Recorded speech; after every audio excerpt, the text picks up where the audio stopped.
তিনি দেশ ছেড়ে পালিয়ে গিয়েছেন।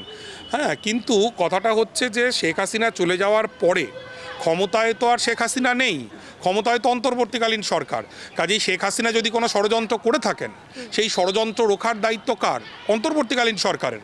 তাহলে যে বিক্ষোভকারীরা এখন বিপুল আওয়ামী লীগ বিরোধী, যদিও এই আওয়ামী লীগ কালকে দেখছিলাম সাদিক কায়েম বলে ডাকসুর যিনি ভিপি, তিনি মিছিল করছেন, তিনি জামাতে ইসলামীর ছাত্র সংগঠন করেন।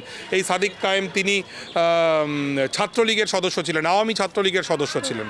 ঠিক আছে, কাজেই এই যে শেখ হাসিনা যাই করে থাকুন, এই অবস্থাকে নিয়ন্ত্রণ করবার দায়িত্ব হচ্ছে অন্তর্বর্তীকালীন সরকারের। তারা সম্পূর্ণ ব্যর্থ। আর ভারত বিদ্বেষ নিয়ে কথা বলবো, ভারতের সরকারের কথা তো আমি বলতে পারি না, কিন্তু ভারতের মানুষের সঙ্গে বাংলাদেশের মানুষের সম্পর্ক সুদূর প্রসারী।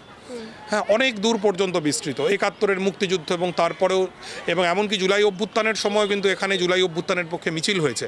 কিন্তু বর্তমান বাংলাদেশ যে পথে চলছে, তাতে ভারতবর্ষ